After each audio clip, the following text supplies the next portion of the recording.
2009년 미국 로스앤젤레스 몬보리아에서 충격적인 사건이 발생했습니다. 피해자는 영화 분노의 질주에 출연했던 31살의 화교 섹시스타 펠리시아 탕이었습니다. 경찰이 그녀를 발견했을 때 그녀는 자택에서 이미 사망한 상태였으며 옷을 입지 않은 상태로 발견되었습니다. 그녀의 몸에는 흉기 상처, 화상, 심지어 물린 자국까지 포함하여 320군데가 넘는 상처가 있었으며 그 모습은 차마 눈뜨고 볼 수 없을 정도로 끔찍했습니다. 범인은 과연 누구일까요? 그리고 왜 그녀에게 이토록 비인간적인 행동을 했을까요? 안녕하세요. 미스터리 수사국에 오신 것을 환영합니다. 2009년 9월 17일 새벽 4시 미국 로스앤젤레스 몬보리아시 응급의료서비스센터에 한 통의 긴급 전화가 걸려왔습니다. 전화의 발신자는 브라이언 리 랜던이라는 남성이었습니다. 랜던은 응급센터에 제 여자친구가 밖에서 공격을 당했습니다. 지금 온몸이 피로 뒤덮여 있고 상태가 매우 심각합니다. 라고 말했습니다. 직원은 랜던에게 정확한 주소를 묻고 나서 가장 가까운 의료팀을 배치해 헬리콥터를 이용해 현장으로 이동하도록 했습니다. 하지만 이동 중 의료진들은 점점 이상하다는 생각을 하게 되었습니다. 랜던이 말한 몬로비아 지역은 유명한 부촌으로 24시간 개인 보안과 경찰 순찰이 이루어지는 치안이 매우 좋은 곳이었기 때문입니다. 그곳에서 공격 사건이 일어날 가능성은 극히 낮았습니다. 이 점을 의심한 의료진은 곧바로 현지 경찰서에 다시 연락을 취했습니다. 곧 의료진과 경찰은 랜던의 집에 도착했고 눈물로 범벅이 된 랜던은 이들을 자신의 침실로 안내했습니다. 문을 열자마자 경찰과 의료진은 강한 피냄새를 맡았고 곧바로 눈앞에 펼쳐진 광경에 충격을 받았습니다. 한 아시아 여성의 시신이 소파 위에 누워 있었고 옷을 전혀 입지 않은 상태였으며 온몸에는 크고 작은 상처가 가득했습니다. 이 상처들은 흉기 상처, 화상, 물린 자국 등을 포함하고 있었고 방 안의 침대보, 벽, 바닥 등에는 어두운 핏자국이 군데군데 퍼져 있었습니다. 의료진은 즉시 구조도구를 꺼내 여성을 살리기 위해 응급처치를 시작했고 경찰은 랜던에게 사건 당시의 상황에 대해 질문하기 시작했습니다. 경찰은 피해자가 펠리시아 탕이라는 이름의 31살 화교 여성임을 확인했습니다. 그녀는 싱가포르 출신으로 직업은 성인영화 배우이며 여러 편의 유명 영화에 출연한 경력이 있었습니다. 특히 분노의 질주와 성룡이 주연한 영화 러시아워2에도 단역으로 출연한 적이 있었습니다. 랜던의 진술에 따르면 사건 발생 전날 오후 그는 몇몇 친구들과 함께 크리켓 경기를 하러 나왔고 밤에 집에 돌아왔을 때는 운동 과다로 인해 근육통을 겪고 있었습니다. 그래서 그는 진통제를 몇 알 복용한 후 약 기운에 잠들었다고 했습니다. 잠들기 전 그는 여자친구가 민소매 셔츠와 반바지를 입고 나이트 러닝을 하러 나간다고 말하는 것을 보았으며 별다른 의심 없이 몇 마디 당부를 한 뒤 잠이 들었다고 했습니다. 하지만 얼마 지나지 않아 랜던은 여자친구가 큰 소리를 내며 몸을 움직이는 소리에 잠에서 깼습니다. 그가 일어나 보니 여자친구는 온몸이 피로 뒤덮여 있었고 밖에서 공격을 당했다고 계속 말하고 있었다고 합니다. 그는 여자친구를 소파로 데려가 응급처치를 하기 위해 약품 상자를 꺼냈지만 그녀의 몸에서 흐르는 피는 멈추지 않았고 결국 그는 응급전화를 걸었다고 진술했습니다. 랜던의 이야기를 들은 후 경찰은 소파 주위에 흩어진 옷 조각들을 살펴보았는데 아무리 상처를 치료한다고 해도 옷을 이런 상태로 찢어놓는 것은 비정상적이라는 의문이 들었습니다. 그때 의사가 나와 모두를 향해 고개를 무겁게 저으며 랜던의 어깨를 가볍게 두드려 위로했습니다. 랜던은 순간 멍해졌다가 얼굴을 감싸며 흐느끼기 시작했습니다. 이로 인해 사건은 급격히 심각해졌고 경찰은 즉시 사건 현장 조사를 시작했습니다. 랜던의 진술에 따르면 여자친구는 집 밖에서 공격을 받은 뒤 도망쳐 들어왔다고 했습니다. 그러나 핏자국은 침실에만 집중되어 있었고 현관문, 복도, 계단 등 침실로 들어오는 필수 경로에서는 핏자국이 전혀 발견되지 않았습니다. 경찰은 이 고급 주택가의 모든 도로에 설치된 CCTV 영상을 조사했지만 사건이 발생한 시간대의 어떠한 화면도 발견하지 못했습니다. 심지어 사건 발생 24시간 전까지의 영상에서도 펠리시아 탕이 집 밖으로 나가는 모습은 전혀 포착되지 않았습니다. 또한 의사의 진술에 따르면 펠리시아 탕의 몸에는 크고 작은 상처가 총 320곳에 달했는데 만약 그녀가 집 밖에서 공격을 당했다면 즉시 도망치거나 구조 요청을 했어야 했습니다. 몸에 320개의 상처가 생길 때까지 아무런 행동을 하지 않았다는 것은 말이 되지 않았습니다. 따라서 경찰은 이 모든 사건이 랜던의 자작극일 가능성을 제기했습니다. 이때 벽에 걸려있는 그림이 경찰의 눈길을 끌었습니다. 그것은 순전히 검은 천사의 초상화였지만 이 천사의 표정은 평범한 천사만큼 성스럽지는 않았지만 폭력과 광기로 가득 차 있었습니다. 경찰이 그림을 유심히 관찰한 결과 그림에 이상한 기호가 있다는 사실을 발견했는데 그 기호는 로스앤젤레스의 유명한 BDSM 애호가 그룹인 블랙 엔젤 클럽이었습니다. 이 일은 처음에 생각했던 것보다 훨씬 더 복잡했습니다. 그래서 경찰은 랜던에게 그날 밤 무슨 일이 일어났는지 신문하기 시작했지만 랜던은 계속해서 그가 자고 있었다고 말했습니다. 경찰은 그가 진실을 말하지 않는 것을 보고 왜 블랙 엔젤스 클럽에 가입하려는지 직접 물었습니다. 그러나 랜던은 무관심한 척하며 경찰의 질문에 대답을 중단했습니다. 경찰은 어쩔 수 없이 랜던에 대한 신문을 잠정 보류하고 대신 펠리시아 탕의 배경 조사에 착수했습니다. 경찰은 면밀한 조사와 분석 끝에 마침내 추론을 통해 사건 전후의 상황을 대략적으로 복원했습니다. 경찰 조사에 따르면 펠리시아 탕은 1977년 싱가포르의 가톨릭 가정에서 태어났습니다. 그녀의 부모는 어릴 때부터 그녀를 엄격히 가르치며 항상 몸가짐을 바르게 하고 자존감을 지켜야 한다고 교육했습니다. 이러한 이유로 펠리시아 탕은 유년 시절부터 여학교를 다녔으며 남성과의 접촉은 거의 없었습니다. 그녀의 부모는 딸이 사회의 부정적인 영향을 받지 않도록 하기 위해 호주 퍼스의 한 교회 학교로 보내 2년간 공부하게 했습니다. 13살 때 아버지의 직장 이동으로 가족은 로스앤젤레스로 이주했습니다. 펠리시아 탕은 로스앤젤레스에서 중고등학교 시절을 보냈고 대학교에 들어갔을 때는 아름다운 외모와 매력적인 몸매로 인해 학교에서 매우 주목받는 학생이었습니다. 하지만 엄격한 가정교육 덕분에 그녀는 성격이 단정하고 보수적이었으며 동급생들의 관심이나 애정 표현에도 전혀 반응하지 않았습니다.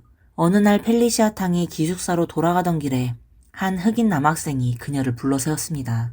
그의 이름은 하퍼로 메릴랜드 출신이며 같은 학번이지만 전공은 달랐습니다. 당시 하퍼는 매우 진지한 태도로 펠리시아 탕에게 중국어를 가르쳐달라고 부탁했습니다. 펠리시아 탕은 친구를 사귀고 싶다는 마음도 있었고 하퍼가 밝고 쾌활한 인상을 주었기 때문에 그의 요청을 받아들였습니다. 두 사람은 연락처를 교환했고 곧 친구가 되었습니다. 그 후로 하퍼는 자주 펠리시아 탕에게 자습실에서 중국어를 가르쳐달라고 요청했습니다. 시간이 지나면서 두 사람은 점점 친해졌고 학습하는 장소도 자습실을 벗어나 조용한 복도, 운동장의 한적한 구석, 그리고 학교 인공호수의 정자로 옮겼습니다. 하퍼의 지도 아래 펠리시아 탕의 성격은 훨씬 더 밝아졌습니다. 그녀는 예전엔 남자를 보면 피했지만 이제는 이성과의 접촉이 제한적이라는 것을 하퍼도 알고 있었습니다. 어느 날 밤 하퍼는 말을 더듬으며 중국어로 사랑의 시를 낭송하며 펠리시아 탕에게 자신의 사랑을 고백했습니다. 펠리시아 탕은 잠시 머뭇거리다가 조용히 고개를 끄덕였습니다. 그러나 두 사람이 데이트를 시작한 지 얼마 지나지 않아 펠리시아 탕은 하퍼가 몰래 밀수품을 가져가고 술을 마시고 심지어 여자를 때리기도 한다는 사실을 알게 되었습니다. 어느 날 하퍼는 펠리시아 탕에게 돈이 없다며 돈을 구해오라고 요구했습니다. 이에 펠리시아 탕은 자신도 경제적 지원을 받지 못하는 가난한 학생일 뿐이라고 답했습니다. 하지만 하퍼는 이 말을 듣자마자 펠리시아 탕의 뺨을 세게 때렸고 그녀의 목을 조르며 그녀에게 서부 지역의 유명한 홍등가에서 콜걸로 일하라고 협박했습니다. 펠리시아 탕은 그의 말을 듣고 믿을 수 없다는 표정을 지었지만 하퍼의 위협에 굴복해 결국 비키니걸로 일하기 시작했습니다. 그녀는 수업도 가지 않고 매일 하퍼가 받는 주문을 기다린 뒤 하퍼의 차를 타고 손님이 있는 곳으로 보내줬습니다. 이런 생활이 2년 동안 지속되었고 펠리시아 탕은 순수했던 소녀에서 완전히 타락한 여성으로 변했습니다. 그녀는 몸을 팔았을 뿐만 아니라 금지된 약물을 흡입하고 담배를 피우며 술에 의존하는 삶을 살게 되었습니다. 하지만 시간이 지나면서 사회 경험이 쌓이자 펠리시아 탕은 하퍼와 같은 소위 날건다를 더 이상 눈에 차지 않게 되었습니다. 결국 그녀는 한 감독과 관계를 맺은 후 사람을 동원해 하퍼를 심하게 폭행하고 그와의 관계를 정리했습니다. 펠리시아 탕에 의지한 이 감독은 사실 성인 영화, 특히 3급 성인물을 전문으로 제작하는 사람이었습니다. 그는 펠리시아 탕의 외모와 몸매가 매우 뛰어나다고 생각했고 그녀에게 성인 영화를 찍을 것을 제안했습니다. 당시 펠리시아 탕은 별다른 기술이나 능력이 없었고 오직 젊은 육체만이 유일한 자산이었기에 그녀는 망설임 없이 이를 받아들였습니다. 이후 그녀는 성인 영화 배우로 활동하게 되었고 영화 외에도 콜걸로 일하며 생계를 이어갔습니다. 이후 펠리시아 탕은 결혼한 적도 있었습니다. 그러나 홍등가에서 보낸 몇 년간의 삶은 그녀를 완전한 가정주부로서의 생활에 부적응하게 만들었습니다. 결혼 후 얼마 지나지 않아 그녀는 이전의 일을 다시 시작했고 남편 몰래 이전 고객들과 거래를 이어갔습니다. 결국 남편이 이를 알아차리면서 두 사람은 이혼하게 되었습니다. 이혼 후 펠리시아 탕은 자신이 더 이상 젊지 않다는 것을 깨닫고 부유한 남성을 찾아 안락한 삶을 살고 싶어 했습니다. 그래서 그녀는 상류층 사교 모임에 자주 참석했지만 어느 누구도 그녀와 장기적으로 교제하려 하지 않았습니다. 그러던 중 그녀는 브라이언 랜던을 만나게 되었습니다. 당시 랜던은 45살로 준수한 외모와 높은 학력을 가진 인물이었습니다. 그는 시카고 무디 신학교의 학사학위와 텍사스 사우스웨스턴 신학교의 신학 석사학위를 가지고 있었으며 선교사로도 활동한 경력이 있었습니다. 그는 로스앤젤레스의 고급 주택가에 거주하며 미혼이었기에 많은 이들에게 이상적인 배우자로 여겨졌습니다. 무엇보다 그는 펠리시아 탕에게 첫눈에 반한 듯 보였습니다. 두 사람이 하룻밤을 함께 보낸 뒤 랜던은 펠리시아 탕에게 자신의 호화로운 저택으로 이사오라고 제안했습니다. 펠리시아 탕은 자신이 부유한 남성을 만났다고 생각하며 기뻐했고 바로 다음 날 그의 집으로 이사했습니다. 그러나 그녀는 상상도 못했던 끔찍한 일이 기다리고 있었습니다. 겉으로는 예의 바르고 자비로운 신부처럼 보였던 랜던은 사실 BDSM을 즐기는 사람으로 펠리시아 탕과의 관계를 시작한 이유도 그녀의 완벽한 몸을 파괴하고 싶다는 욕망 때문이었습니다. 펠리시아 탕은 랜던과 동거한 후 그의 이상 성향을 알게 되었습니다. 그는 그녀를 조롱하는 비속어를 사용하며 심리적으로 모욕했습니다. 처음에는 랜던의 돈을 위해 어느 정도의 희생은 감수할 만하다고 생각했지만 시간이 지날수록 그의 행동은 더욱 과감해졌고 결국 그녀의 몸은 상처로 뒤덮였습니다. 랜던이 그녀를 심하게 학대하자 펠리시아 탕은 이를 거부하며 여러 차례 이별을 요구했습니다. 그러나 그때마다 랜던은 거액의 수표를 건네며 그녀를 달래려고 했습니다. 하지만 시간이 지나면서 그녀의 상처가 늘어나고 고통이 심해지면서 돈으로도 그녀를 달랠 수 없게 되었습니다. 그러자 랜던은 그녀를 자신의 저택에 가둬두고 자신의 욕망을 채우기 위해 그녀를 마음대로 학대했습니다. 이러한 학대는 약 1년 동안 지속되었습니다. 랜던은 그녀의 몸이 점점 망가져가는 것을 보고 블랙 엔젤스 클럽에서 가져온 흥분제를 그녀에게 먹였습니다. 약물의 영향으로 펠리시아 탕은 몸에 상처가 가득한 상태에서도 고통을 느끼는 기색 없이 랜던에게 적극적으로 반응했고 이는 그에게 엄청난 만족감을 안겨주었습니다. 하지만 약효가 사라지자 그녀는 마지막 남은 생명력을 다하고 결국 숨을 거두게 되었습니다. 랜던은 어릴 때부터 상류사회에서 자라왔기 때문에 죽음을 직접 본 적도 없었고 특히 누군가가 그의 눈앞에서 숨을 거두는 것을 목격한 적도 없었습니다. 갑작스러운 상황에 직면한 랜던은 극도의 공포에 사로잡혔습니다. 그는 혼란스러운 상태에서 응급처치를 시도했지만 소용이 없었고 결국 경찰에 신고 전화를 걸었습니다. 그러나 현장을 정리할 시간이 없었던 그는 경찰에게 어설픈 변명을 늘어놓으며 위기를 모면하려고 했습니다. 경찰이 그들의 논리적인 추론과 재구성된 상황을 랜던에게 제시하자 그는 잠시 침묵했습니다. 하지만 곧 그는 자신이 펠리시아 탕이 공격당했다는 이야기를 꾸며냈음을 인정했습니다. 그러나 그녀의 실제 사망 원인은 마약 과다 복용이며 그녀의 몸에 난 상처 역시 그녀 자신이 만든 것이라고 주장했습니다. 법정에서 경찰은 자신들의 추론을 배심원단에게 제시했습니다. 그러나 배심원단은 대부분 랜던이 사는 부촌 출신으로 그들 중 다수는 랜던의 사업 파트너이거나 친구들이었습니다. 게다가 랜던은 거액을 들여 유명 변호사를 고용했습니다. 이러한 배경 덕분에 경찰이 제시한 증거가 명백함에도 불구하고 법원은 결국 랜던의 상해 혐의에 대해 무죄 판결을 내렸습니다. 경찰로서는 더 이상 손쓸 방법도 없었습니다. 펠리시아 탕이 마약을 복용했다는 사실은 부인할 수 없었고 사건 현장에서 랜던의 DNA와 일치하는 도구도 발견되지 않았기 때문입니다.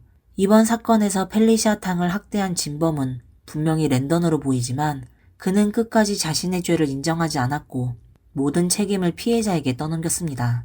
결과적으로 랜던은 법적 처벌을 피할 수 있었습니다. 이를 보며 많은 사람들이 인간 본성의 어두운 면에 대해 깊이 생각하게 됩니다. 여러분들은 어떻게 생각하시나요? 오늘의 이야기가 흥미로우셨다면 좋아요와 구독을 부탁드립니다. 다음에 다시 뵙겠습니다. 감사합니다.